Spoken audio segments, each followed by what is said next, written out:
Ó Caolán, and the deputy has 5 minutes. And a wee bit. This is the first time that Sinn Féin, as a party in its own right, has had the opportunity to table a motion for private members' business. It was a long time awaiting, as they say, and to have it debated here in the Dáil. So it is a measure of our progress in the general election, certainly, that this debate is taking place. A welcome development. Sinn Féin has pledged to stand with those in Irish society who are being made to bear the brunt of this recession, people on low to middle incomes. We are fulfilling that pledge, and we will continue to do so in this Dáil, in our constituencies and in communities right across this state. In every single one of those constituencies, the people delivered a resounding verdict on the disastrous misrule of Fianna Fáil and the Greens, and before that Fianna Fáil and the Progressive Democrats.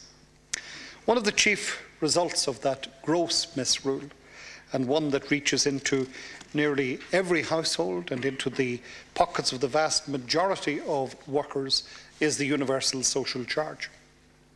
People are acutely conscious of the fact, and I have to say, Cathaoirleach, it is a fact, that they are being made to pay for the folly of a government that refuses to require gamblers to pay their own debts.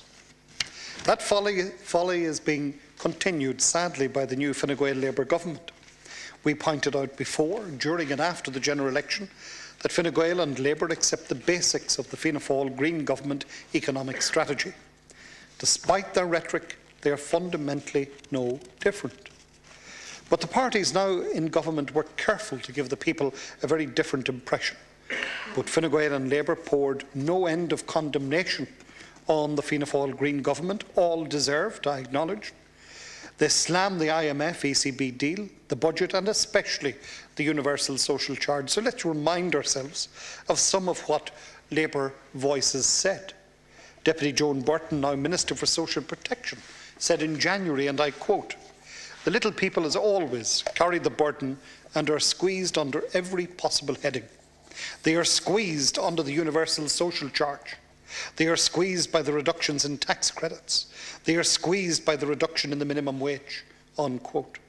And Deputy Roisin Shortall, now Junior Minister for Health, said the universal social charge is, and I quote, "little more than a working poor tax and a blatant and unjustifiable attack on the poor."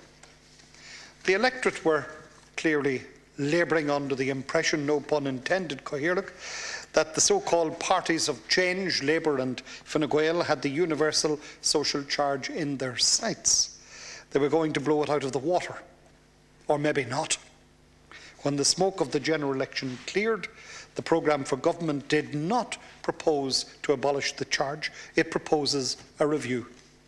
And a review is simply not good enough. The universal social charge is an attack on the poor. It does squeeze those least able to afford it. It is regressive. So why not scrap it instead of wasting time on a review? What are the time frame and terms of reference of this review? That has never been exposed.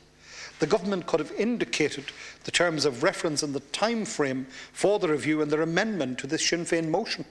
Instead, this minimalist amendment states quite unbelievably that the reinstatement of the income and health levies would bring poverty traps into the system. Surely the universal social charge is one big poverty trap. An economist who is, I believe, close to the Labour Party has shown that if the previous levies were reinstated, Deputy has 1 minute. then low-income earners could benefit by up to €10 per week, while higher-income groups would lose out.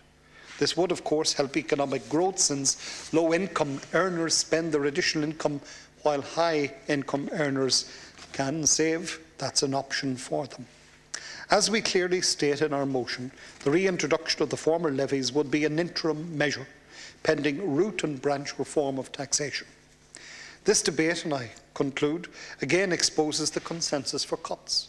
The phony opposition party, Fianna Fáil, of course, wherever they might be, will troop in behind Fine Gael and Labour here tomorrow evening when the division is called. That may provide some political ammunition for the rest of us, but be assured we would much rather see the universal social charge removed. That should happen now. If it does not happen now, then it can be the only just and fair outcome of this so-called review that is taking place.